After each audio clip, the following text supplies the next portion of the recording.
I now call this meeting of the Amateur Detective Club to order. My name is Tristan Miller, the sleuth, The one that is saucy? The saucy sleuth, yes.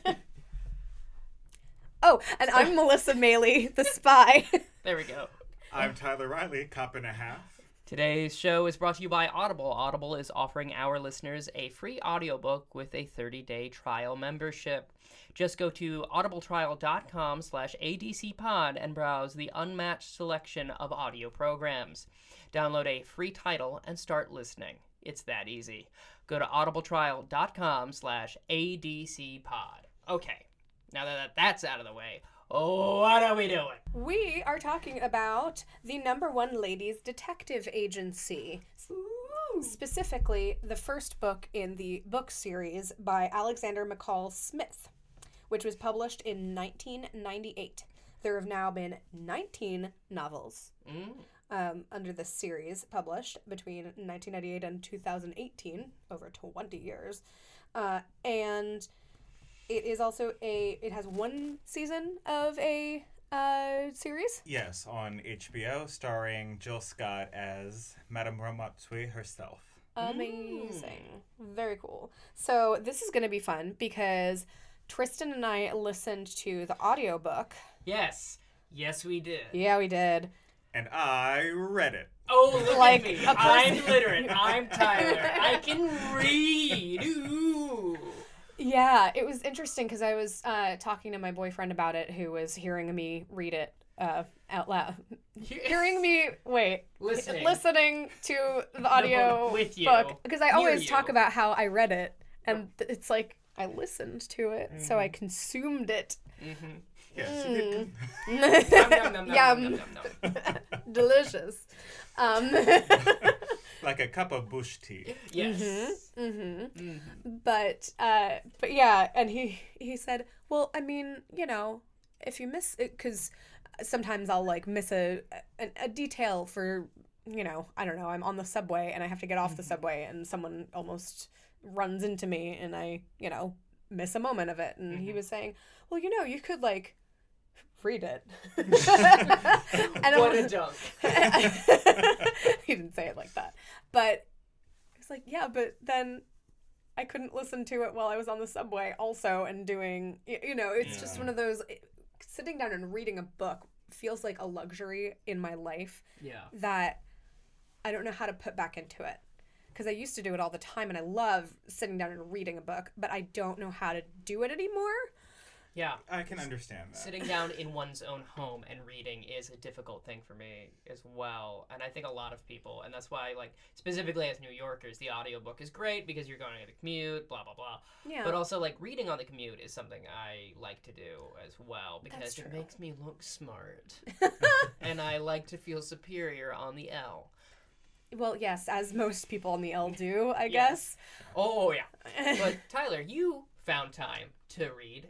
I did. I have the luxury of using my lunch hour at work as well as... Oh, you have a lunch hour. Oh, do you have benefits also and a 401k? Please continue. I have both. Because Tyler is smarter than us. Debatable. In that way, at least. Oh, my gosh. But it was also, I found this to be easier for me as well because I have seen the HBO series multiple times. Okay. And this first book does really align with a lot of like the first few episodes of the that's first cool. season. I figured it might. Yeah, so it was kind of just like a refresher reading this because I already knew how this was going to plan out. I already have like faces in mind, so it was just easier to carry me through the book. Because like sometimes I just like, well, to preface this, as a performer, it is now harder for me to read novels because I'm reading scripts all the time. Oh, So if there's like no dialogue me, I'm like, this is all stage direction. I don't need this. This is all And, garbage. Like, I just want to skim to like where the characters are speaking to each other. Yeah, that's where the meat is. Yeah. Yeah, but like having like a good sense of like what Habarone looks like, which is like the city in which most of the action in this book takes place. Yeah. And kind of like the colors and like the textures. Like it was easier for me to read the descriptions because I really can truly picture. That's really cool. What yeah. they're describing. That sounds ideal. That makes a lot of sense. Yeah. While we're here, do you want to talk about the audiobook? Yeah. All right. Let's get this out of the way off the jump. Short story short, it bad. I did not enjoy this particular performer, and it's nothing to do it's nothing personal. Her tone is fine. Whatever. There's like just a couple of things that I find disagreeable with it, and one is she just reads slowly, and I have a hard time with that, and that's why I think Hugh Fraser does very, very well is he keeps the action going. Yeah, it clips along. And it's very, very nice. And it really helps like enhance the sense of urgency you have to kind of have with a mystery. That being said, Poirot mysteries are a little bit more urgent than these. It's a white British lady. And this takes place in Africa. And it's like, it would be, like in Botswana specifically. Yeah.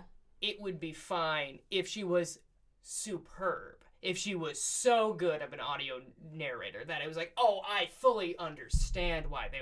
What it does feel like is that she just knew a guy to get a job.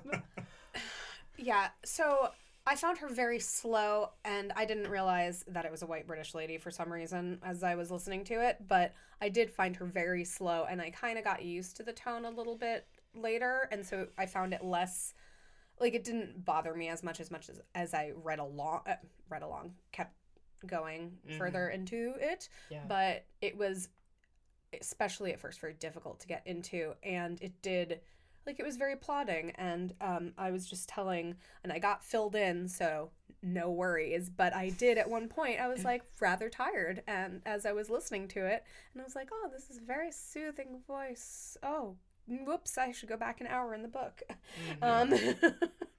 But yeah. I did get a taste, a sample, if you will, of the audiobook.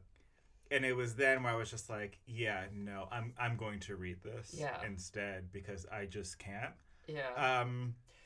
Did she, the narrator... Yes. Attempt to do different voices for different characters? Yes, she did. Was there enough distinction for you guys? Because I didn't hear that far into it. Most of the time. Yeah. I would say most of the men sounded the same. She actually did. I found this really interesting. At one point, for one of the men, she pitched up. Yeah.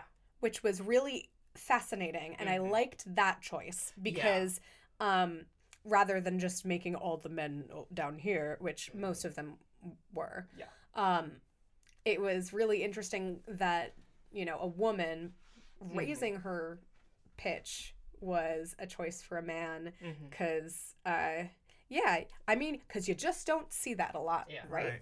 What character was that? Do you remember? It wasn't a significant character. It was just someone kind of towards the beginning. Yeah. And there was a similar choice that Dan Stevens made in Orient Express with the Countess of making her lower than his actual natural register, which was a very smart thing. I also just I think, and I don't want to get too deep in the woods here. It's not like black people can't read. It's kind of how I feel about this. Is like you could have there's so many really talented. You could have picked anybody. But maybe I should stay in my own lane. I don't know. Are we carpooling? Maybe. I doubt it. I was just kind of like, this is the 90s. Sure. People weren't as, focused on diversity in terms of text at that point. That's fair. May I say? I believe it's 2002, but... When she... I believe so. Or 2000. Oh, okay. Yeah, which is kind of a fun thing to know that a lot of audiobooks come out a few years after. It was only a few years, yeah. It wasn't because specifically this one was published in Scotland and then got popular in Scotland and it got circulated. But please continue. Well, actually, I think that better informs maybe why or maybe why not. This is also in the early 2000s where kind of black television shows in the U.S. were kind of being canceled and taken off. Okay. like it was kind of like the end of like the Family Matters, Sister, you know, era of television where you saw more diverse Black faces on television. Mm-hmm. So like moving away from that, it might have just been like, you know, just a part of that. I don't know, obviously, for sure, but it was kind of like an era where, you know, we were seeing and hearing less Black voices in media outlets in general. I guess that's true. Yeah. I'm trying to think back to like what was going on in my life in that period of time, and it was actually, because I can't remember specific media that I was consuming at that time, but I absolutely could see where that was happening. Like I was watching, you know, I was watching Sister and Family Matters when I was a kid, but like, I feel like you're right. Even though I wasn't watching as much television than that, I can't remember as many. And by virtue of that, like, that nothing stood out to you, that's kind of indicative of the thing.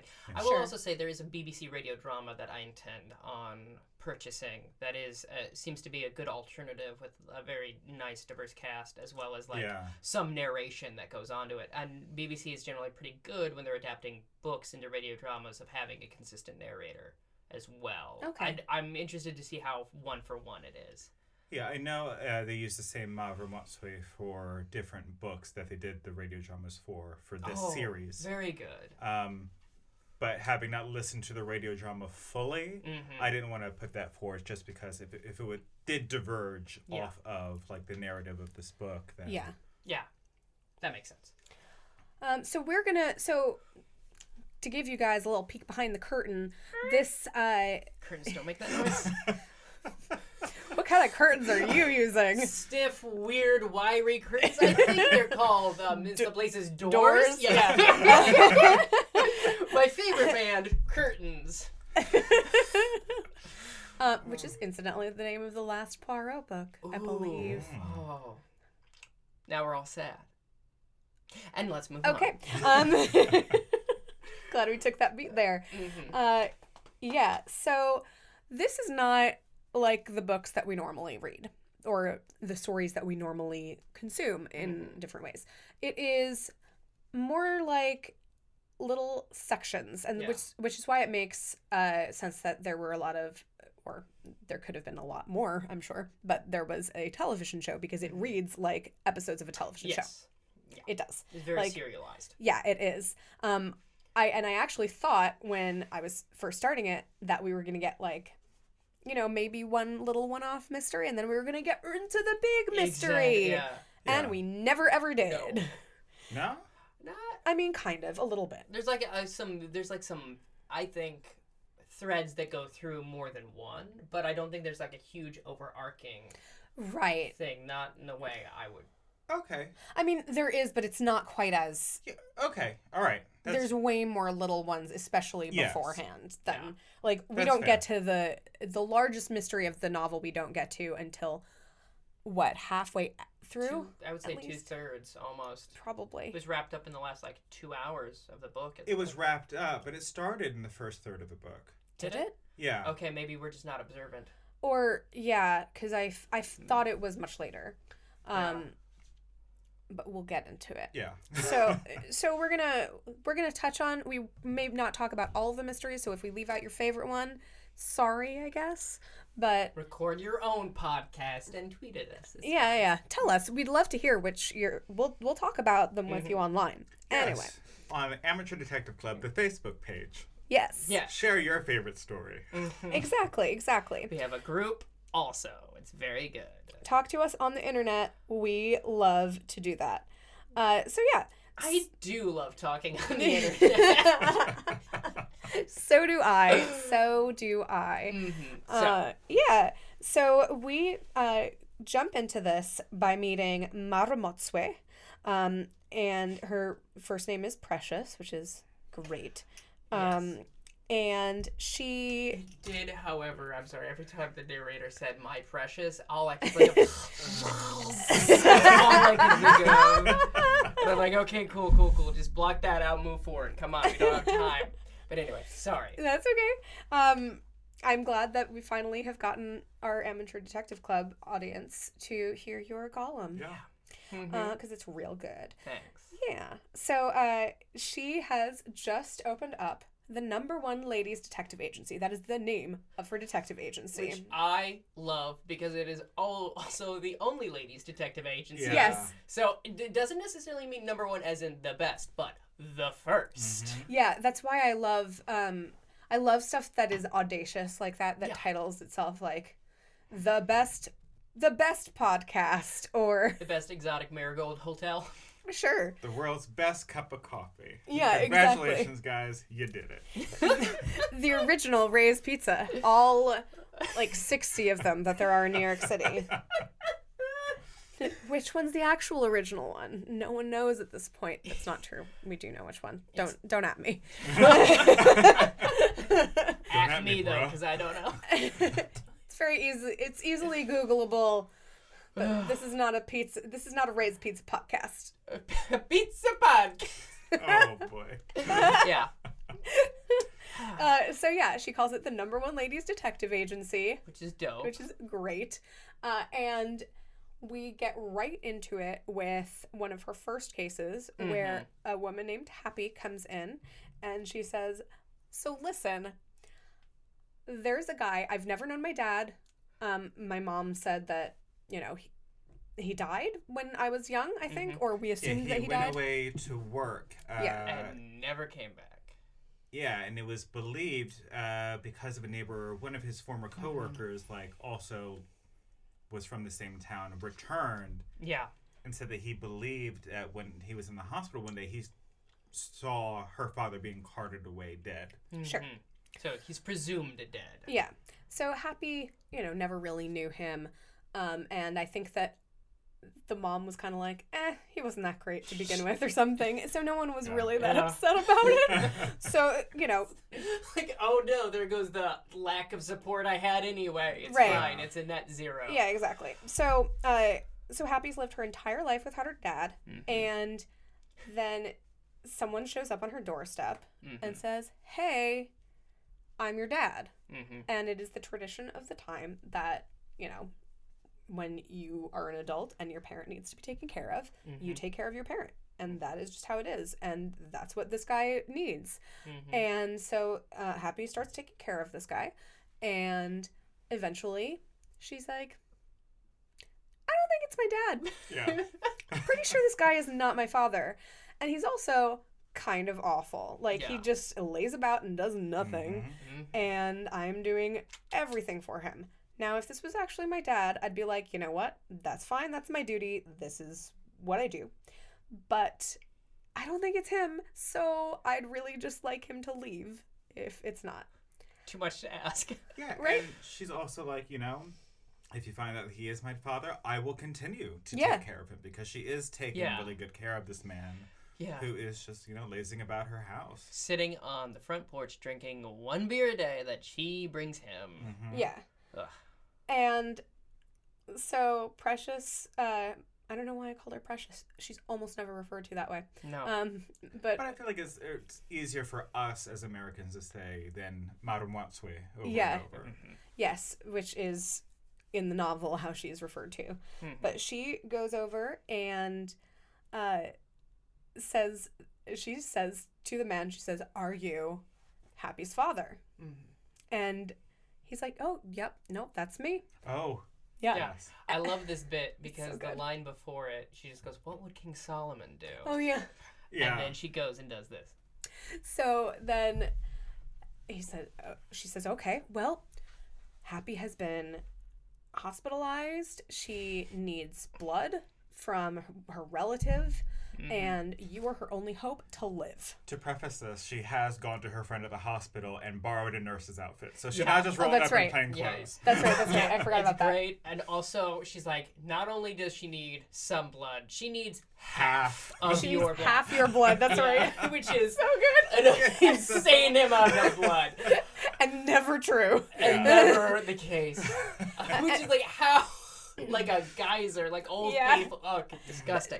Like in the Addams Family. Yeah. So she says, "I mean, we need half your blood, and unfortunately, because you're old, that means you're probably gonna die. But I know that you'll want to do that for your darling daughter to keep her living. She has so much more life ahead of her than you. You're fine sacrificing your life to do this, right? Mm-hmm. And he's like, actually. So, funny story, I'm not really her father. I would like to take a moment also in this bit to say they refer constantly to the people, the fathers, the faux pas, if you will, as daddy the entire chapter, and it was initially very amusing and then continued to be very amusing to me as someone who does consume a lot of media, because now that means something different, which is kind of weird and fun. Yeah. It doesn't. Okay. It means both. Right. It means now a new thing. There's one way, and then now another, and it's just very fun. I was like, because I'm 12. It's fun. That's true. Tristan is 12 and also 86. Yeah, at the same time. I average 47. It's fine. Yeah. But never your actual age. No, never. Yeah. So she's able to go back to Happy and say, he is not your daddy. Yeah. And kick him out. And it's just this delightful introduction to this character and what she does. Yeah. And how good she is at, just solving problems. Because she, unlike the detectives that we've been introduced to,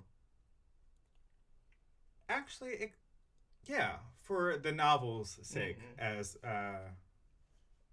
we go, she is not trained whatsoever. She has never worked on a police force.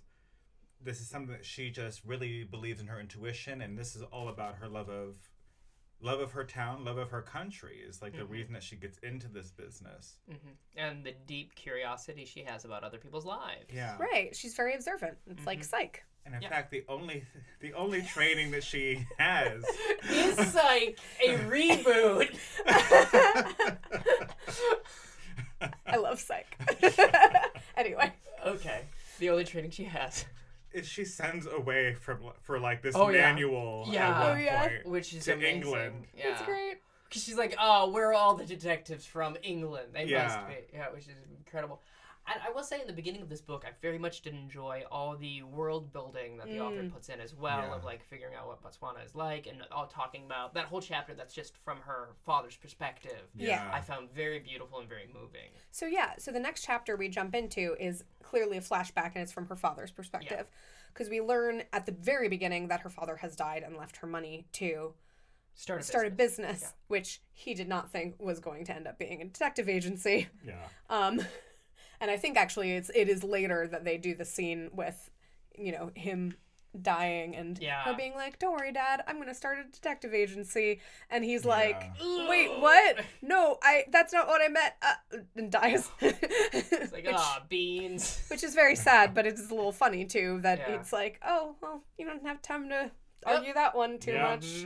But her dad is a hugely positive presence in her life and always has been, and she's very broken up and upset about it, but she feels like she's doing him an honor, making him proud by having a successful business. And I think it's really great that the author takes this beat to really establish just the time and place with which we are dealing, in as much as like a lot of time is spent like, oh, he worked in the mines. What are the mines like? What are the social dynamics? There's different and like how the different countries in Africa interact with each other and those kinds of people and that sort of thing. Yeah, it's real good. Very, very well done and very interesting. Yeah. And we get a lot of really interesting character stuff. We learn just these little touches that she puts in about the character. She's also not overly obvious in a lot of ways. That's one of the things I really did like about the prose. Just came into my head to talk about. That she leaves things for you to like sit with and like work out your own thing. There's a case that comes in later that hopefully we'll talk about where there's just a bit of dialogue where it's like, with the girl whose father has her followed. Yeah. Oh, yes. Yeah. What I will say, though, it is written by a man. Yes. Yes. You said she a few times. You mean referring to the narrator? Or do you mean I'm probably referring to the narrator. I'm sorry. Okay. The fact that, let's talk about this. The fact that this is written by a man is wild to me. Yeah. And also, not that surprising. Like, it's both wild that this was attempted, but also it's like, I could see how this was written by a man. Yeah. I mean, I don't think he does a wholly terrible job. Oh, no. No, not at all. No, but, like, but every once in a while, like, I've gotten more sensitive to picking up where it is a man writing a woman as opposed to a woman writing a woman. Or I do find it interesting, and I probably will continue to say she every once in a while because it is about a woman. Yeah. And so, yes, but I do mean the author. You're right. Okay. Just wanted to double check. No, of course. You're right. Yeah. But there is a lot of really interesting prose that I really appreciate, just the style of it and, like, figuring that your audience is smart. Interesting, because I had the exact opposite reaction. Okay. I thought things were a little overexplained. There were a lot of times where you didn't, like, just the efficiency of language. Okay. Was somewhat lacking. A lot of the time, they would add words that weren't necessarily necessary. Okay. Wherein you could infer a lot of the times. I think it's very powerful in the beginning of the first few chapters of, like, really establishing the world, but by the time you get to chapter, like, 12 or whatever, you know where you're dealing with, and you don't have to explain what everything looks like and everything. Okay, well, that's fair. I disagree with that. Okay. Just because we are in so many different parts of Africa that I feel like it is worth the explanation, because most times when you're dealing with an African setting, you only get, like, a slice of one narrative. It's just like, oh, this is the thing. Everything looks like this thing from now on. Sure. I could see that. So I did like that, because most people just have a perception of one type of African location. Right, no, of course. Yeah. Yeah. And I definitely can agree with that, and thank you for bringing that up. And it is, like, I guess it's also just personal preference of, like, I like when authors don't say things and let the audience kind of sit with the emotion, like, that kind of thing. And that's interesting, because I thought I'm going to continue to do that. You can settle on a nice they. Yeah. I don't know. I'm probably just going to use she, referring to Maru Motsue, probably. Anyway, but I did feel like the author left you with things that you could figure out or infer about the cases rather than ever explain them. That's what I'm referring to. Oh, okay. Then yes. Then I would agree with that. Not about the setting as much. Okay. Yeah. Okay. So I enjoyed a lot of that. But what I guess I didn't enjoy as much about the style of it was kind of the episodic nature. Like, I would have wanted, because it's a novel, I wanted it, if I was going to read it as so many different episodes, I would have wanted it to be short stories instead. So I think I might like it more as a series. Yeah, that's fair. Anyway, we're jumping around a lot, but as we, said we were going to, as the book does, for sure. So at the beginning, after we hear about Happy, we go back all the way to hearing from her dad's perspective. And her dad worked in the mines, as we've said a number of times. And that is eventually what caught up with him and how he died. He had some sort of unidentified lung disease.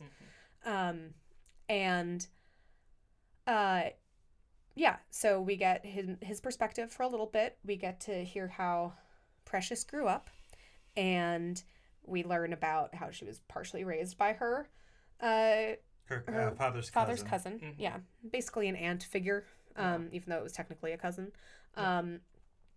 And how she gained her powers of observation. She was encouraged to observe things as a child and whatnot. And then we get that she eventually, when she was a kid, met a man, a young man, and started dating him, got pregnant, and then married him. And he was terrible. Yeah. And then they also lost the baby. Yeah, the baby lived for 5 days. Yeah. Which and rough. He left her. Yeah. I believe, yeah. She returned home one day and all of his stuff was gone. Yeah. Which is better for her. And then I think she then went back to be with her dad until her dad died. Yeah. And her dad, put away a nice sum of money for her.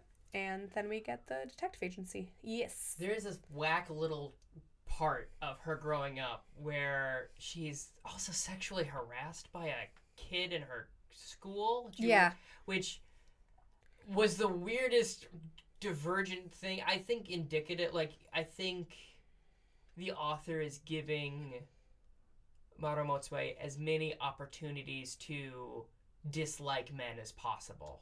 Yeah. Which is interesting and not unfounded, but it is a weird thing that didn't necessarily it just struck me as odd. And it's also going back to what you're saying of it is clearly written by a man, because the way in which the men of this world behave is very atypical of men, I would say, and also the worst kind of men a lot of the time. This felt really naturalistic to me.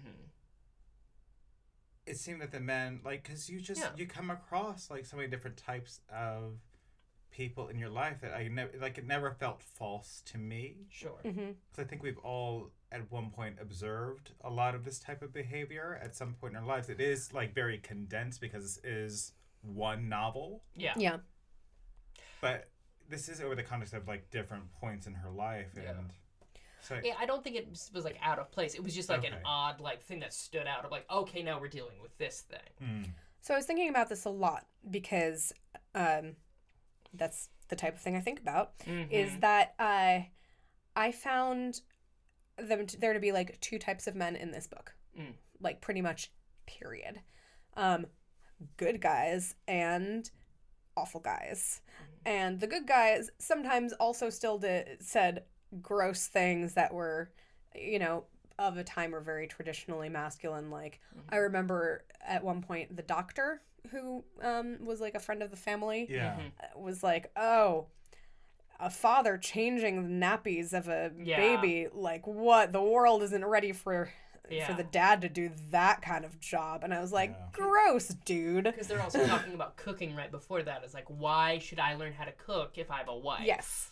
Yeah. Right. It's well, you eat, don't you? Learn how to cook. And it is but she also of the time that this book is written, she's very much no, F that. Yeah. Absolutely. And has no problem standing up and speaking her mind to these men as well. Which is nice. There are a lot of sweeping generalizations made by, I think, though, even Maru Motsue, at times, though, of men are like this, women are like this. And that is said a lot. And it's said by the characters, not necessarily the authors. And they do contradict each other. Because I was thinking about it and I'm well, does this say something about the author and the author's opinion? And I think it does, of course. But I don't think that it means the author thought these, very misogynistic things. I think it means the author is acknowledging that people think that way, and we're saying this is the way some people think, and then this is a contrasting view kind of thing. Yeah, I'd agree. I don't think it's out of place. No. I think it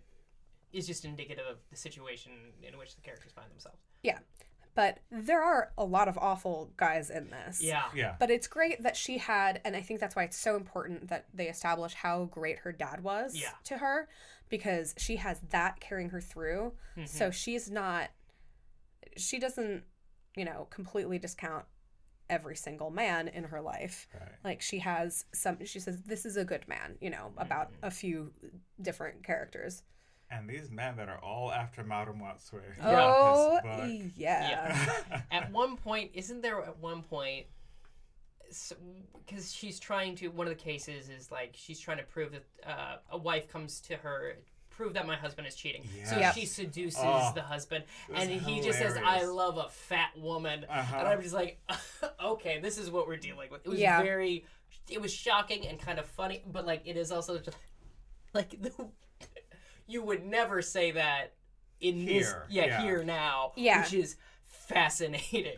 It is. It's really interesting. And just to put I want to talk about that a little bit, but the fun thing about that case is she seduces this guy's husband because the woman that hired her wants proof. Yep. Yeah. And so she's like, well, I guess I have to get a picture of us making out, and that's going to be proof for her. Yeah. And so then the woman gets real mad at her and is like, how dare you, you awful person. And the #1 lady's husband stealing agency. Yeah, exactly. But and then she comes back and she's so confused as to why this woman was mad at her. She's like, what did she think I was gonna do? What? Which is great. It's really funny. But yeah, it is really interesting, and I thought a lot about this because the way that they refer to Marumotsue, who is a larger woman, it, like, if you were referring to her as fat as much as they do in this book, like in our culture today in America, it would be extremely offensive. Yeah, there would be an issue. Yeah. Yeah. Yeah. But I think that it's being used in a different way, in a different context, in a different time. That it's, it doesn't feel fat shamey to me. Because in, like, this part of Africa, as I understand it, like, men like a woman, and she's referred to as a woman of traditional build. Sure. So that is something that is prized as well, and has been covered in other, like, stories and films dealing with Africans from that part of the continent. Yeah. That, like, it is a good thing. Yeah, oh, for sure. Yeah, and like a prized thing. Yeah, I mean, at one point I think the doctor is also like, not like all these skinny yes, exactly. these thick women that I don't understand. Right, and that, you know, America of course, is corrupting our culture, which is an interesting... It is an interesting way to look at it. And I mean, of course, there's, you know, you can have body issues by being very thin as well. Like, there's lots... It is not only reserved for larger people, but what is prized and what is admired in different times, what kind of bodies are looked upon as attractive or whatever in different periods of time is very different. I mean, if you look at Renaissance paintings of women, like, they're not thin people that, like, we would see as models nowadays. Yeah, probably. Right. I mean, we're actually, I hope, steering a little bit more towards the going with the curve a little bit more, to put it in a way. But yeah, I mean, you know, you look at some of these, like, Titian paintings and they have, like, you know, ample thighs and bellies, and it's like, wow, okay, cool, thank you. Yeah. And it's nice to see this beautiful work of art have, you know, a body that is not necessarily one that, you know, most mainstream media is going to be putting in magazines in America today. But anyway, that's my little body positivity tangent. Here we go. And I can't wait for you guys to watch the pilot of the series, because they do this bit in the pilot, and it is so fantastic. Okay. I'm excited as well, because like, I several times throughout the listening of this book was like, this would make a far better television series than it would book. Not to say the book is bad. No, but I don't think it's bad. It would suit so well to it, and I'm glad there is one, and I'm excited to watch it. Yeah, same. Did you guys have any other favorite mysteries before we get into I think before the big one? Yeah, I think the one another one worth note is she's hired by Dr. Patel, who is an Indian man who has come to Africa. Presumably, I believe he is a doctor, yes, or is he a business person? No, he is Mr. Patel. He's Mr. Patel. I'm sorry about that. Oh, I thought you were okay. When you said Patel, when you said doctor, I got confused and thought it was the last one. This is also good. Yeah, basically to spy on his daughter, because he doesn't want his daughter fooling around with nobody. And it turns out, over the course of an investigation, that she's doing exactly that, is fooling around with nobody, and she's basically making it up so he will, like, leave her alone. So, and that's what I was kind of referring to earlier. Yeah. Okay. So Precious Marumotsue is following this girl, and she's trying to figure it out. And so eventually the girl figures out that she's being followed. Yeah. And Dr. Patel, Mr. Patel has gotten a note that there has from someone named Jack. Yeah. Mm-hmm. And so that's why we think that there is a boyfriend named Jack. And so the girl comes up to Maru Motsue at some point, sits down next to her in a movie theater and says, hey, so why are you following me? Yeah. And she's like, and she just tells her the truth, which is great. Mm-hmm. I mean, what else are you going to do at that point? And so the girl says, listen, I made this person up. I just want my dad to trust me, you know. And so Maru Motsue goes back to Patel and says, listen, this is what's happening. She just wants a little bit more freedom. And, like, he agrees. He's like, you know what? You're okay. Thank you for giving me this very good advice. And he leaves her alone. And then we get a little follow-up, like an epilogue. Yeah. Where, like, a year later or something. A year later. She runs into a precious... and the girl and a young man. And he introduces himself, and this is what I was referring to as, like, letting the audience do the work. He says, hi, my name is Jack. Yeah. End of chapter. Yeah, it's very and you're like, wait. Oh. Because Maru Motsue is very good at sniffing out a liar. Yeah. Very good. Uh-huh. But I think this girl outsmarted her in this one, and I kind of am not mad about it, because... she wasn't really comfortable following this 16-year-old kid anyway. Yeah. Right. Absolutely. Let her do what she's going to do. I think also the characterization of Patel is fascinating. It is. It's like he's missing a leg. He also, like, is an insane person who has, like, high walls, doesn't want anyone to see. He's rich beyond. Like, he's, like, an eccentric billionaire, and it's fantastic. He's like King Triton or something. Yeah. Yeah. And he raises, you know, like, the walls don't start off as high as they are. Yeah. But then, because of his racist family, right, they heighten the walls. Yeah, it's right. It's buck wild. It's fascinating, and he also is one of those men that's like, why are you a detective? Why are you a woman? Think you're smarter than me, a man with one leg?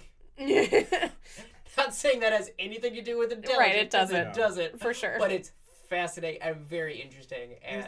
Yeah, it was really interesting to me because you have these two cultures in this book that are looked on as being, like, really misogynistic cultures. Yeah. African men and Indian men. Right. Here they are in this one country, and, like, the exploration of that kind of, which, like, bothered me at times. Oh, because this was coming from a white European perspective. Yes. But at the same time, it's kind of like, but you're not generalizing. Like, you're giving, like, a good kind of swath of both of these cultures and, like, their respect towards women and disrespect towards women. I forgot where I was going with that. It's okay. No, that's fair. Yeah. It is an interesting... it was an interesting mix of ideas. So I wasn't, like, so mad about it because, like, on one hand, you are, like, kind of playing into it. On the other hand, like, you are, like, kind of giving a nice balance, I felt. Within the specificity becomes a generality, which is a good way of, like, approaching any kind of concept like that. But also, I would say, what's also interesting is I think a lot of people presume that they would get along.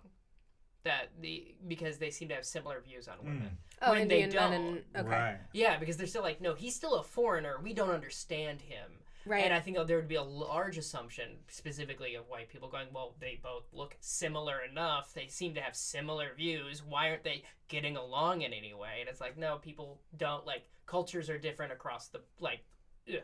And going back a little bit of what I was mentioning before, like discussing the differences of culture between even the countries in Africa was really interesting and really, I think, well done, because there would be a temptation to be like, this is Africa, okay, let's move on. Who died? You know, that kind of thing. Yeah. So can we talk about, because this happens late in the book, but it's not, I don't think, related to the main mystery, where they have the doctor friend of the family wants to know, because he has this man working for him. Oh, yeah. Yes. He has this doctor working for him. Before we get into that, yes. Because I feel like that will be a natural progression into the larger mystery. Sure, great. Sure. JLB Matsumoto. Oh, okay, yes. Let's do this one. I love this man so much. Very he's good. A friend of the family in the novel, and described as being like 10 years older, a very loving man who has never been married before. And just like has a great business. He's the owner of a garage, right? And he's like constantly looking after her van, which I love. Tiny white old van that she loves so much, so good.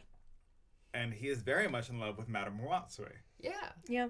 And it's such like a genuine, like even just reading it, like I just felt it. Yeah.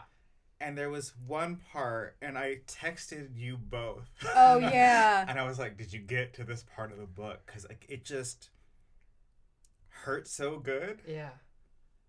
JLB proposes to Madame Watsui like halfway through the book. Yeah. And she just says like, no, sorry, I've been married once. This is not a road that I want to go back down. Like, I'm sorry. And I took a picture of this page because I wanted to make sure I had it absolutely right. So she says, like, I'm very sorry. I should like you to know that if I were to ever marry anybody, which I shall not do, I would choose a man like you. I would even choose you. I am sure of this. Mr. JLB Mataconi took her mug, poured her more tea. He was silent now, not out of anger or resentment, but because it had cost him all his energy to make his declaration of love, and he had no more words for the time being.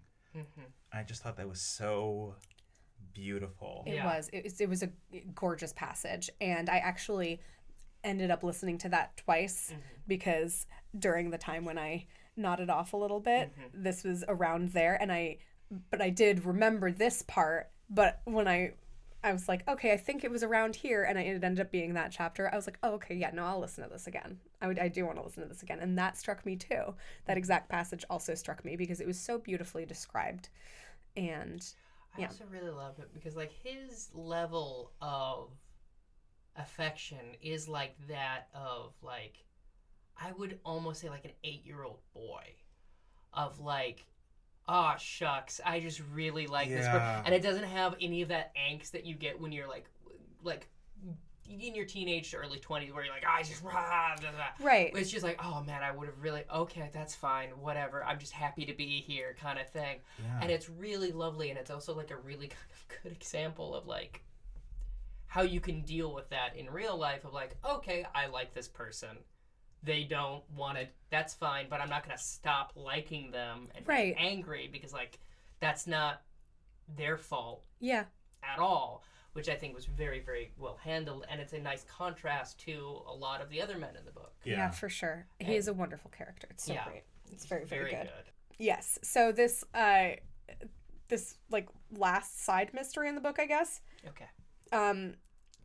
The family doctor, I forget everybody's names, has this other doctor working for him. Yeah. And he says sometimes he comes in and he is the best. Oh, yeah, okay. I love this one. My bad. I thought you were talking about another thing. Okay, yes. Yeah. Let's get into it. And other days he comes in and he doesn't know what he's doing. He's an idiot. I'm very concerned that he is abusing substances. And this moment, there was a little bit of because someone, he says, I think, I have never known anyone to kick the habit and, be reformed from drug abuse. And I was like, he doesn't say that. She says it. Yeah. Yeah. Okay, it's her. Does. Right. And he's like, I can show you the charts. Yeah. It's fine. Like, we're moving towards it, which was interesting. That's not the thing I was reacting to. And this is the dumbest thing in the world. The way the narrator says the word drugs reminds me of a vine. That's all. And so I had a moment where like an ivy? No, like you know, you don't do it for the Vine. You know Vine. The app. The video thing. Yeah, there's just a little Vine where an owl is saying drugs, and that's all I could think of, and that's all. And I'm gonna cut all of this out, but I thought I would justify why I was like had this big reaction because I remembered something I enjoy. It's all good. There have not been that many jokes in this one, actually. We're just having a serious discussion today. Yeah. We're just talking about stuff that is important today. Yeah. But yeah, so anyway, he's concerned that he's that this other doctor he's employing is abusing drugs or something, or there's a really bad, something real bad's going on. Early onset dementia they discuss briefly. He doesn't think it's that, or like maybe there's something weird going on. Yeah. So I'm like, how is she gonna figure this one out?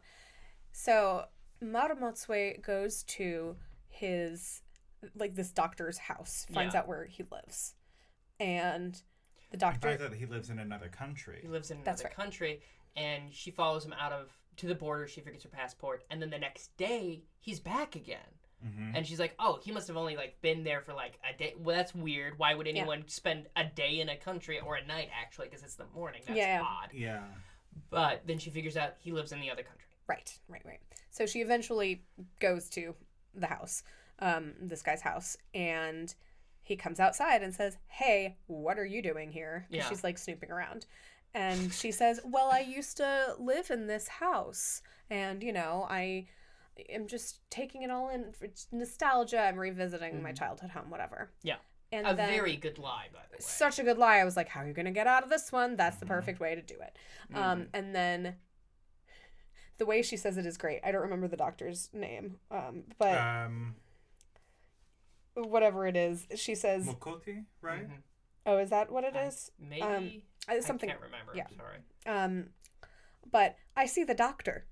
And then I see the doctor come out again. Mm-hmm. But it's yeah. Oh. Uh-huh. There are two of the... The prestige. It's the prestige. So it becomes very clear that these are identical twins. Yeah.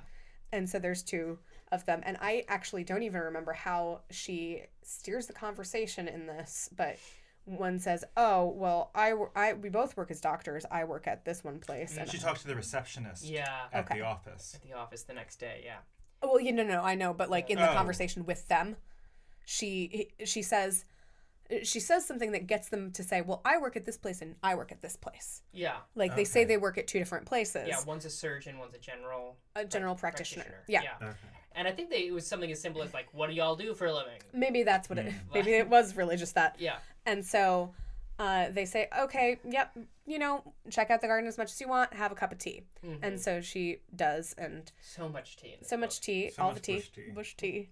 Mm-hmm. A lot of coffee, too. What is bush tea? Do we know? It's it's herbal tea. An herbal, okay. It's when rooibos tea or something very similar to that. It's when your tea stages an entire war over oil. Oh. We went there. Yeah.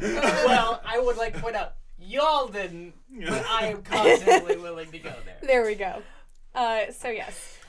So she drinks her tea, and the next day she does go meet the receptionist, and the receptionist says, well, they're, one of them's great, one of them sucks, and... I love how honest everyone is. He is a terrible doctor. Yeah. It's a marvel he even graduated the academy. Yeah. So she goes back to the doctor family friend that hired her and says, so I've got some good news and some bad news. And he says, give it to me straight. No. And she says, it's not drugs. And he's like, that's great. Amazing. She's like, well, hold on. Don't get too excited because it is real bad. It is fraud, however. Yeah. So it turns out one of them was actually a registered, certified, educated doctor. And the other one... was not. Was his brother. Was his brother, who, he's the actual doctor is working part-time at both of these places and has his brother fill in for him the other times, and it's super bad. Yeah. It's malpractice. At one point, he says two doctor positions for the price of one degree. And I'm like, that is... Exactly right. That math... does sound tempting. That does. No, of course yeah. Mm-hmm. And I could see where you'd get there, but then, don't do that because that's awful and you're putting people's lives in danger. But you also, at one point, he's when he's describing the situation, he's he sewed up someone's face so bad that we had to waive any bust. It was an issue. Yeah. But then the next day, he performed a procedure which should not be done by not a consultant. It's insane. Yeah, it's wild. Yeah. And it also tied into her love of country again. Oh, yeah. Because she decides to inform the authorities of the other country because she didn't want a scandal in Botswana. That's right. Yes. Mm-hmm. Yep. So that one was very good. I liked that one very much. And why don't we take a break before we get into the Okay. Hello, everybody. This is Tristan, the Saucy Sleuth. I remembered it this time.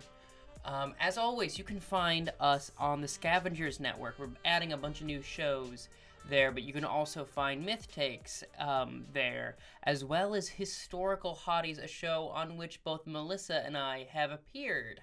A very fun show with a very fun premise. We're really looking to try to build a community around the network, so highly recommend checking out all the shows there and all the other content that are available on the Scavengers Network.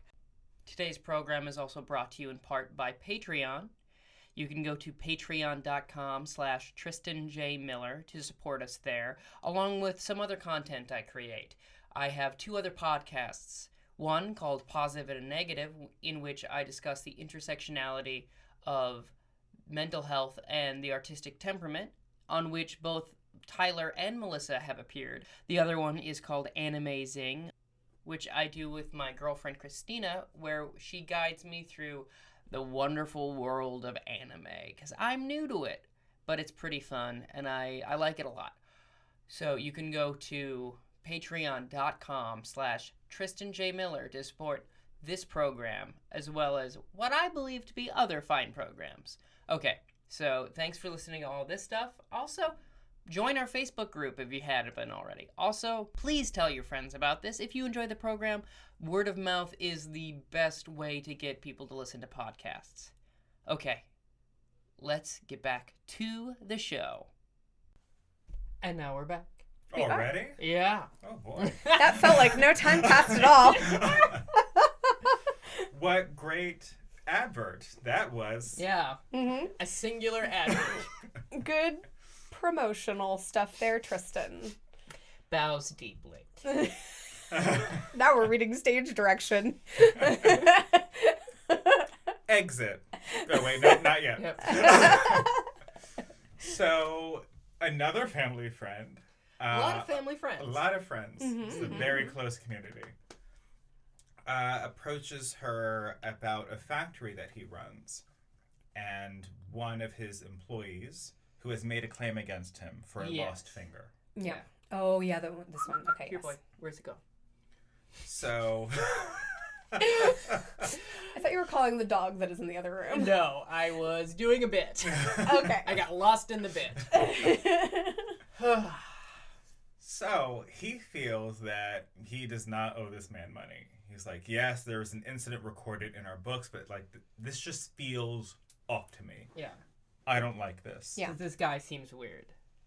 And he has Madame Ratsui look over the incident report and the medical report submitted to him. And she's like, everything seems to be in order. Mm-hmm. Like, you just need to pay this man. Like, sorry, but you have to do the right thing. Yeah. And he's like, no, like, it doesn't feel right. Can you please just, like, look into this? And, you know, if I'm wrong, I will pay the man. Yeah. But you see these other people in this factory, what they could do with the money that he is asking for. Mm-hmm. And she's like, all right, I'll do it. And I forget exactly why she starts calling. She is about to go to sleep, and she's just mulling it over and goes, what if this isn't the first time he's done this? If he is faking. Because, like, someone at one point points out, like, he could be doing this again and again. It's like, but what if this isn't the first time? Yeah. And so she starts going through... she starts calling different insurance agencies in the area and finds out that he has, in fact, done this before. Yeah, because, I mean, I think we've established that, like, yes, this guy has a missing finger. He does, for sure. Finger? But one, Don't. Leaves. Pours gasoline on self, lights fire. Emotionally. Metaphor. No, emotionally he does the thing. No, anyway, sorry. Okay. Both, it's fine. Anyway, so he's missing a finger. He's like, Frodo Baggins up in here. But just the one finger. Mm-hmm. So when we find out that, like, he's done this before, it's like, well, wouldn't you be missing three fingers? And I just love that Madame Mossway gets the smuggest we have ever seen her in this book when she goes to the meeting with the lawyer of the man who's made these claims. Yeah. Oh, yeah. It's great. And, like, she lets, like, homeboy run the game on her about, like, well, you know, like, actually this has been, like, even harder on him, and we may have to ask for even more. And she's like, oh, really? Oh, okay, yeah. And so when can we meet? And my favorite thing about it as well is, like, during the time, there's 2 recorded cases of him, verified cases of him claiming missing a finger. Yeah. And she goes, he should be missing 3, but she only knows about 2, so she's bluffing and gets him to admit. And it's so good. Yeah. And the lawyer just stands there going, oh, beans, I didn't know. And then she looks at the medical records, like, you can see the paint, you can see the whiteout. Yeah. What are you doing, my guy? Yeah. Are you a lawyer's brother, maybe, that's pretending to be a lawyer? We do actually get a moment in the narration where we find out that Madame Mossway, well, it is established previously that she's not a fan of lawyers because they've been kind of gross to her before. And she says, well, even though I don't like lawyers, I gotta check myself for a second and think, you know, this guy's doing his job and he's probably just trying to support his own family. So maybe I gotta rein it in a little bit. Yeah, because she is about to, like... And she even, like, lets him have, like, this moment where he, like, confronts his client who, like, arrives late to this meeting and is like, did you really think you can get this over on me by just whiting out this? And she lets him have it. She lets him just like, okay. I mean, it was me, but okay. Yeah. No, she is. And she just lets him do it. And it's like, you know what? Cool. All right. This lawyer guy did come around and make it right. It's like, all right, as soon as he figured it out, it's like, no, you better get yourself a different lawyer because I'm not going to represent you with this. Yeah. And she, you know, in a very Poirot kind of way, just was like, I better not hear about this happening again. Yeah. We will not go to the police. But if I hear about this one more time... Oh, yeah. It's going to be real unpleasant, real fast. Yes. There'll be consequences and repercussions all up and through. That is exactly what she says. It's very good. And actually, you've just reminded me that twice in the book, she is talking to someone, a man, I think, who says, what? A lady detective? I have never heard of such a thing. And she says, well, what about Agatha Christie? Haven't you ever read Agatha Christie novels? And at one point later, in the later time she references it, the man she's speaking to says, well, I have not heard of him, this author. Yeah. Mr. Christie. Mr. Christie. I've not heard of them. Yeah, it's very funny. Yeah. But yeah, it's very nice. Yeah. So that's just a little through line for you. Yeah. But the missing finger then leads us to the one, like, overarching and I will mystery. Say, perhaps one of the most disturbing thing, like, certainly the most disturbing thing in the whole book, but also it was like, oh, I'm not a fan of this. The first story where there's a boy. Yeah. And he's not like the other boys. He's kind of quiet and, like, wandering around by himself, and his family's pretty big, so they kind of just let him do it. Yeah. And he gets kidnapped. Yeah. And it's the first introduction of the concept of witchcraft in this world. But the driver of the car in which he's kidnapped tells this very bizarre and frightening story about cattle and how there's, like, one cattle that's like different than the rest and that can sing, and like the other boys can tell that there's something going on. There's something different about the cattle, this particular cow. And then the owner says, like, stop, just knock it off, obsessing about this cow. The other ones are getting away. Please just focus it. So he kills the cow, and then as he is killing the cow that is singing, essentially. Right.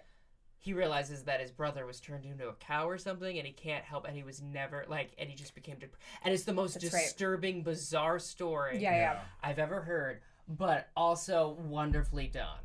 And I love it, and it feels like a Twilight Zone episode in the middle of this, and it's so good, and I was almost nauseous by the end of it. Yeah, and it was really interesting. I wasn't mad about the kind of departure in tone.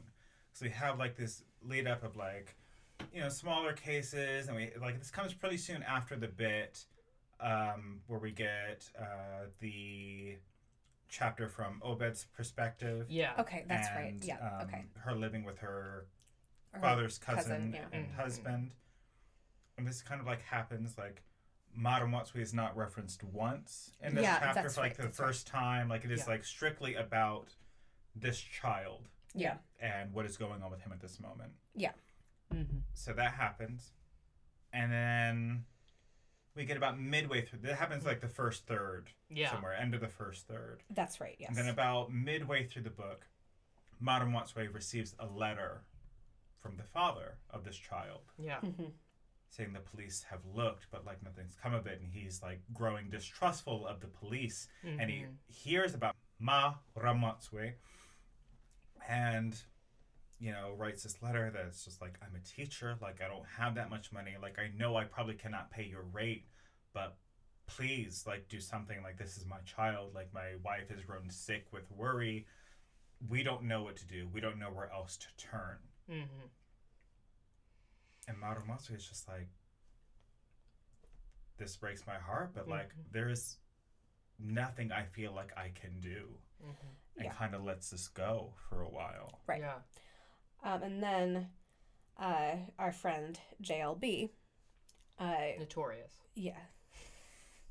Exactly.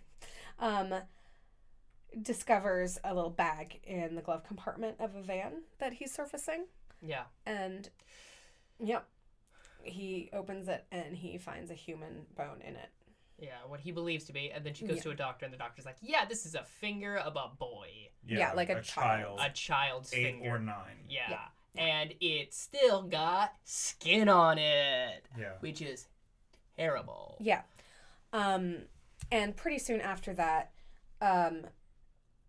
someone says, I forget who it was, but someone is like, now, you know that means, that does not necessarily mean, because she's assuming... still the doctor, and, like, they're still talking to the office. It's still the doctor, that's what I thought. I wasn't 100% sure, though. He does say, now, you do realize this does not necessarily mean that this child is dead. Yeah. But we're kind of working under the assumption that he is. Yeah. Which we had been, because of something that JLB had said chapters earlier when Madame Watsui first turns down the case, and she's like, I feel bad, and I need to talk to someone about it. So she turns to JLB, and she's just like, you know, the child's probably dead or gotten eaten. And JLB is like, no. You know exactly what this is. That is the great shame of this country that nobody ever wants to discuss, which is muti, or as they refer to as medicine, like witchcraft medicine. Right. Yes. So then... Which is an interesting contrast, because Botswana in general is painted as almost an idyllic African country in a lot of ways. At one point it's referred to like as one of the most well-behaved of the African countries. From like an outside perspective. Which is a wild way to talk about a country. Yeah. Right.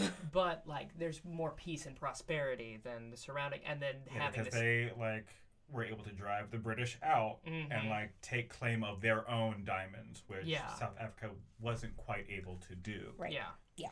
Which is then to have this undertone of all this beautiful and just this weird underground. Yeah, and like that are murdering children, and it's really puts the rest of the novel in a different light, because they do spend so much time at the beginning saying how beautiful it is and how wonderful, and then just like, oh, this is also going on. Yeah. And to hold those two ideas constantly is, like, I think something's very difficult as any member of any country, because, like, there are good and bad parts of any country. Mm-hmm. Yeah. We live in America. Yeah. We know this. Yeah. Like, and to have that cognitive dissonance. Yeah, all the time is fascinating. Yeah, no, for sure. So eventually, investigations of this, of the bone, the finger bone. Connected to the nothing. Well. Oh, no. Because it's in a bag. Whoa, that's dark. Yeah. Bows deeply and scuttles off. While still bowed? Yep. Okay. Yes. So Playing the hits. Eventually, so she goes to meet with, I forget how it does end up connecting her to these people, but she. Oh, because there we go. Because JLB found this in a car that was brought into his garage. Oh, of course. Yeah. Of course, that's how. That is owned by one of the most powerful men in Botswana, who is, like, not a politician, not exactly a businessman.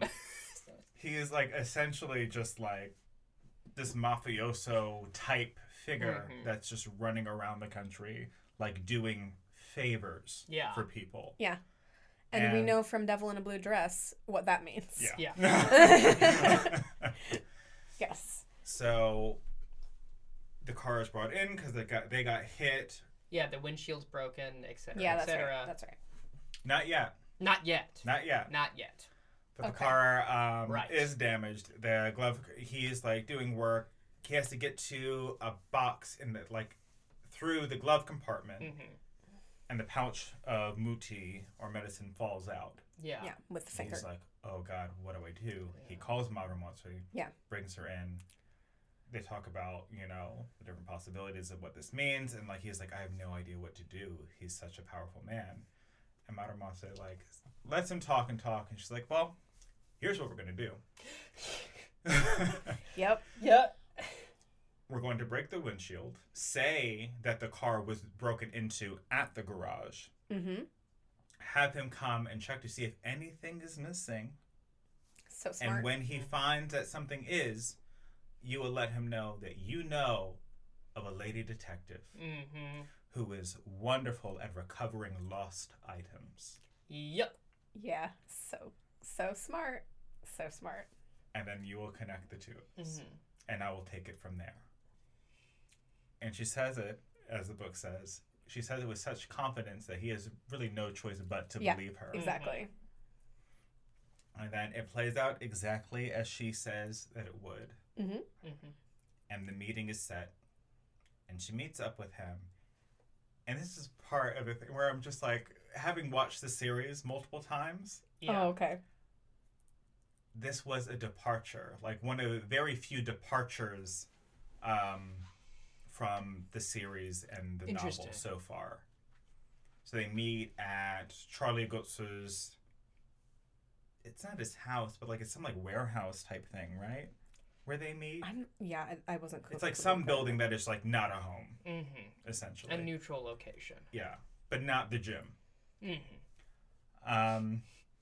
West Side Story reference. The gym is neutral. Yeah. Okay. Yeah, I'm there with you. It wasn't in my brain. It wasn't like the lights weren't going off. Fair enough. Where was I? So the meeting. Yeah. But you better. And she's like, you know, I have your item. And he's like, and I got it from, like, the two boys that broke into your car. And he was like, give me their names. I want to smack them around. And she's like, no. The only way I was able to recover your item was by giving them my word that I would not give their name. And they have, like, this little, like, back and forth where, like, it shows that, like, this terrible human, like, also, like, has respect for Maru Matsui and, like, how she handles herself. Absolutely. And, you know, she returns the item and she says, you know, I'm actually kind of looking for some medicine myself. Mm-hmm. Perhaps we can help each other out. Mm-hmm. Yeah. Go ahead. But in the book, she meets with the wife? Not yet. Not yet. Not okay. yet. Okay. Sorry. Yeah. Sorry. Not this yet. just feels okay. All right. No Sorry. worries. Yeah. I forgot about We're getting real close. Okay. So she offers to trade some information with him about someone who is opening up a shop really close to where they are right now. Okay. Like, here's some information on your neighbor if you do not want him around. Mm-hmm. And then he draws her a map of how to get to this compound where this witch doctor lives. Mm-hmm. Yes. So then she goes to the wife of the witch doctor and says, hey, so I have a problem with this man and I need something from your husband. And she says, yeah. No, my husband can definitely help you. He's not here right now, though. She's like, okay, cool. Also, P.S., I wanted to tell you that your husband is suspected of a murder and they're going to execute him for it, of this child, and they think you did it too, and they'll probably execute you too. Just wanted to give you a heads up. And the wife is like terrified and says like, okay, no, I definitely didn't have anything to do with this, actually, but you know what, the boy's still alive, let me take you to him. Yeah. So very quickly she takes her to the ranch where the boy is basically being enslaved. Yeah. And she says, she goes to the kid and says, hey, don't be afraid of me. I'm here to bring you back to your dad. And she does, and it's super great. Yeah. Yeah. I also love this bit where, like, this cattle post where the boy is being held against his will is, like, miles and miles away from the witch doctor's house. So as she's, like, getting the boy into her tiny white van, the woman is like, oh, hold on, like, I just need to tell them one more thing. Wait. And then Marumatsu just, like, starts the car and just drives off and leaves her ass out there. Yeah. Yep. Leaves her behind out there. It's Yep. It's all right. No, it's great. This is my first curse in, like, 10 episodes. Yep. Yeah. And I mean, it wasn't that. I mean, it was just the donkey one. And, like, that's the thing. Of like, my rule of thumb vis-a-vis cursing on this show is if you can say it on daytime television, you can say it on this program. That's fair. Okay. And you can say... Well, you can say a lot on daytime television nowadays. That's fair. Yeah.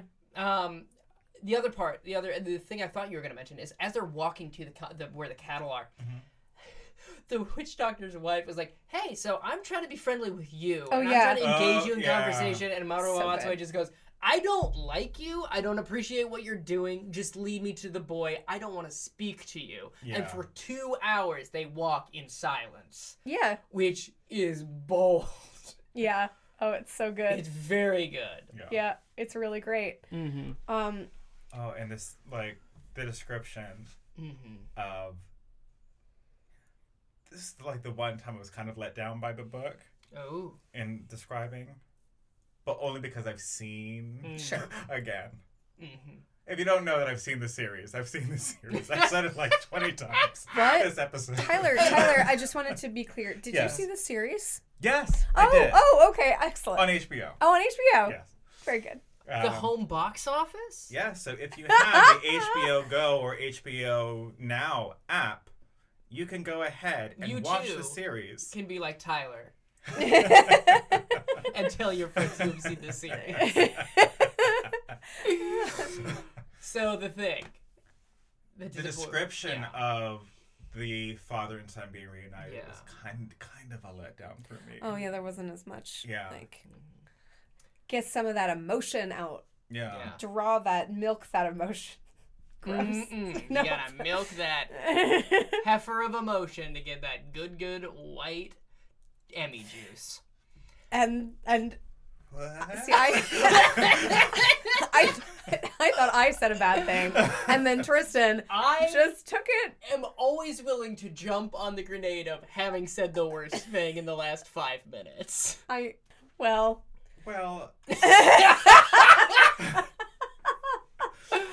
To quote WWE's Corey Graves, loosely, of all the things I've heard, that was by far and away the most recent.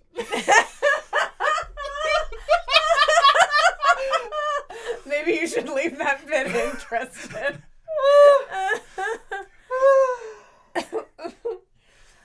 So what do we think of the book? Wait. No. More? No. It just, We're at an hour 20. Just the last sentence. Okay, Yes. the last sentence. So, as we've mentioned, JLB has this pure love for Maru Motsue. Pure love. And he's just so... He's like, I don't know what to do about this. I know I've already proposed to you, but gosh, I just love you so much. And he tries again. And he says, I want you to be my wife. Will you marry me? And she says, yes, of course. And it's so nice. It's so lovely. So I have mixed feelings about it. Mm-hmm. And it is. And me being a romantic, and I am. You are Italian. Yes. I love. I do. And so I'm super glad that she's going to marry this nice man. Or she's at least said yes to him. However, I so respected her position of like, I've done this before, I don't want to do it again, that it makes me a little like, well,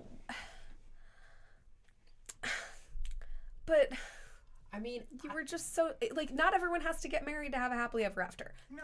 Yeah. Sure. We can continue to discuss the structure and intricacies of romantic love on our other podcast that doesn't exist. Well, or just in our in our unrecorded lives. But yes. Yeah. So, what did you all think of the book? So I want Tyler to go first because he read the novel. I give this a 9 out of 10 for me personally. Okay. Great. It was a nice departure for me. And perhaps I may have felt differently if we didn't, go through all these other mystery books before this. It was just nice for me, like, to have, like, a little snippets of, like, what it means to be, like, a working detective. Like, yeah, you're not going to just dedicate months of your life to just one case. Yeah. So it was nice to get, like, kind of... Sorry, in my mind, Daniel Day-Lewis versus Vincent D'Onofrio. Continue. Yeah. So it was nice to get, like, a kind of day-to-day working operation. We get, Absolutely. To hear a bit about her office life and, like, her secretary, Mama Kutsi. Yeah. Who is much more involved in the series than in this first book. Sure, that makes sense. And it was nice to just not have, like, just a murder hanging over the head of something. Like, there are, like, mysteries in our daily lives that we wish, we kind of had a Maru Motsue that we could be like, something just isn't sitting right in the situation that I'm dealing with. Yeah, like, sure. Can you please look into this? Yeah. So, like, and it was just delightful the way that he described this world and the way he described Maru Motsue. I'm like, yeah, there are qualms or, like, a couple of, like, things that just didn't sit well with me, and that's why it's not getting, like, a full 10 or a 9.5 even. But at the end of the day, it was just such a pleasant, joyful read for me. And still, like, a mystery. Like, there was still, like, even though I know most of these stories, like, I still was kind of on the edge of my seat at a couple of points. Because just like, oh man, is this gonna work out in a different way? Yeah. And so, like, I just enjoyed it immensely through and through from beginning to end. Excellent. So for me, I want to give the book a 7.5 out of 10 and the audiobook like a 5 out of 10, if I may. So she certainly read it. She did. Yeah. And it wasn't, it wasn't our December holiday novel. Oh boy. Which was the actual I tried worst. to forget that. Right? I know, right? it's the standard by which we will judge the low end of the standard. Mm-hmm. But yeah, so the audiobook was not great. I would recommend picking it up and reading it. And as I said, I would have rather had this as a series of short stories than as a novel. But I did very much enjoy the short stories. There was some stuff that was, even despite it being, not condoned, like there was some stuff that I wasn't a huge fan of. I also, there's the one thing I didn't like about Mara Motsue, the only thing that I didn't like about her was her extreme dislike of dogs, which she mentions a lot, kind of a lot. And I'm like, all right, whatever. Can I be honest with you? Yes. Do not remember that being a quality. Oh. Yeah. Was not important to me. Did not remember it. See. Which is indicative, I think. Well, if you don't like dogs. Yeah. For me, that does not make you a terrible person automatically. But, like, I definitely will ding you in your in, like, my judgment of you as a person. Like, if you're like, oh, yeah, I just don't like dogs, I go, oh. And, like, my brain just, like, makes a little adjustment. Mm-hmm. And so, I still may think that highly of you as a person, but, like, you're probably not going to be one of my favorite people. Yeah. Just a heads up. And I feel absolutely no guilt about that whatsoever. Thank you. What do you think, Tristan? I would say the book itself is quite good. I would say an 8.5 to 9. I enjoyed it immensely. Some of the structure I did not enjoy, as we've talked about. I would say the overall performance and the narration got in the way of it, though. Yeah. For me. I would like to see the series. I would like to look at the radio series. I would like to read the book. I like the characters. I like the world.